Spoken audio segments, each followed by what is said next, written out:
lavender. Okay. 12,000 of these have been picked up so far. Your 3-piece American Sensational Lavender for $29.98. Your 3 easy payments, $9.99. It's M132114. She said put the lavender with the daisies. I love that idea. It's a great, here's the thing about lavender. Growing lavender in the United States is traditionally extremely hard. Did you know that? No. Because the varieties that we get all come from Europe, which are used to fair weather, you know, easy winters, not too hot of summers. The soil is rich. But what we've got here in our soil and our weather is craziness compared to provincial France. And therefore, our friends, actually just an hour away from QVC Studios at Peachtree Farms, set out to develop the world's first and best American bred lavender. Now they can handle our extreme weather changes, our high heat, humidity, our rocky soil, but you're going to get these beautiful lavender blooms with all that lavender fragrance that you love, now easy growing, coming back year after year. And for $9.99 on an easy pay, when I tell you it smells divine, lavender is one of those things that everybody loves. There's just something about the smell of lavender, and now we're using it for other things. We're putting it in teas, and my daughter just made like a lavender ice cream or something. Like, we're using lavender for everything. That's right. I like it in a lemonade or a little margarita personally. But look at what you're getting here. It's just, we love lavender. We just love it. Everybody kind of wants to have it in their garden, but we go, is it easy for us to grow? Or and a lot of people fail growing it, unfortunately, because we go buy the French varieties, and you know what? They have their first extreme -20 below winter, and they don't come back. What's fun about this is not only can it handle the high heat, it can handle winters down to -25 below zero. Wow. On top of that, it can handle humidity. Finally, this is probably the most deer-resistant plant that I know, pest-resistant plant that I know, but it brings all the happy pollinators in that we love, the bees.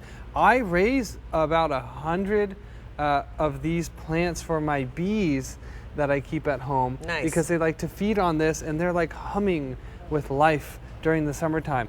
But what's great about this, you're going to get 3 healthy plants.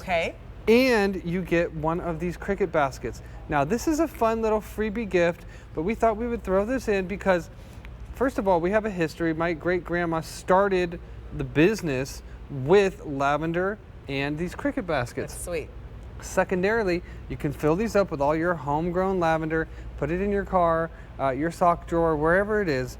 But these plants right here, they've gone through their first winter already. That means they're ready to grow for you. You're going to get flowers this year. Yeah, and it's a perennial, so you don't have to worry about planting it once. It's going to come back every year, every year, every year. Now, where are we planting this outside? Yes. I know we talked about it a little bit. Definitely. I'm thinking about these layers. Yeah, that's right. So definitely they're an outdoor plant, first and foremost. Second of all, full sun. They love the sun. Great. Here's the thing. These are extremely drought hardy.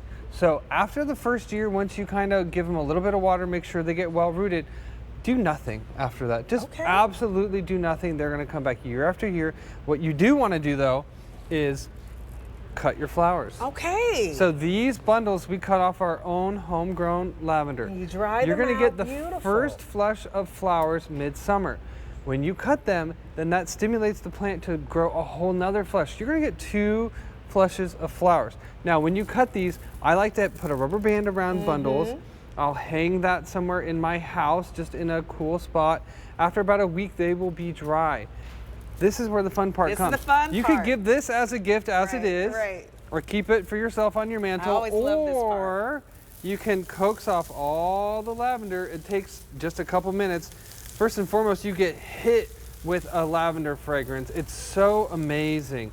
But now all this dried lavender, okay, think about the cricket baskets that you're going to get. Fill that up. Or if you have little bags that you like to do, you get crafty. What I do is I bring this into the kitchen. I mix it with some of my own homegrown oregano and thyme, and I make an herbs de Provence mix that I sprinkle on pizza and pasta and whatever. I would put it in a margarita. There you go. Just saying, or a little lavender lemonade for the summertime. Yes. Right? You know, put some simple syrup. Yeah. Just either just. Oh, it smells divine in here. There's so much that you can do with lavender. Another thing would, I don't know.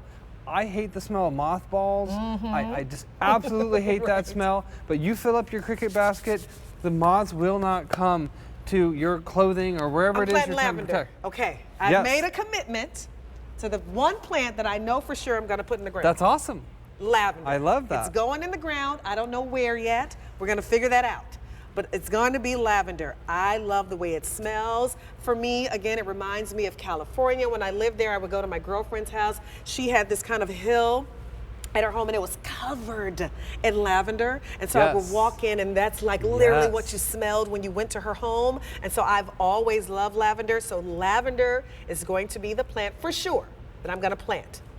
But I don't know what else. But why this lavender? You know, like, why can I plant this? Exactly. If you go to the big box store and you pick up a lavender, that's going to be an English or French variety. Those can't handle it here. Actually, what I want to show you is this hand there, that big, fluffy lavender flower on the left, that is what you're looking at, the sensational. They're big, they're bold, they're full of essential oil. On the right is the traditional types that come from Europe that can't handle our extreme heat, our extreme cold, our humidity, our crappy soil. But here we've got a lavender which not only lives up to North America and what we can throw at it, but provides and proves that it is a superior lavender. Now this is the mature size. I was just going to ask that, how big is it going to get? Yeah, they're about 2.5 foot wide by 2.5 foot tall. Okay. That is a hefty lavender plant. European varieties are half that size. You're getting massive flowers, which means massive yields of cuts. If you don't cut these, you're still going to enjoy them, but it is one of the most fun things to be a gardener, is to not leave it out in the dirt, but bring it into the home. Okay, listen, it's your 3-piece American Sensational Lavender, and you're going to get that little basket for $29.98. I am making a commitment to plant some lavender into the ground. Into the ground, Jen.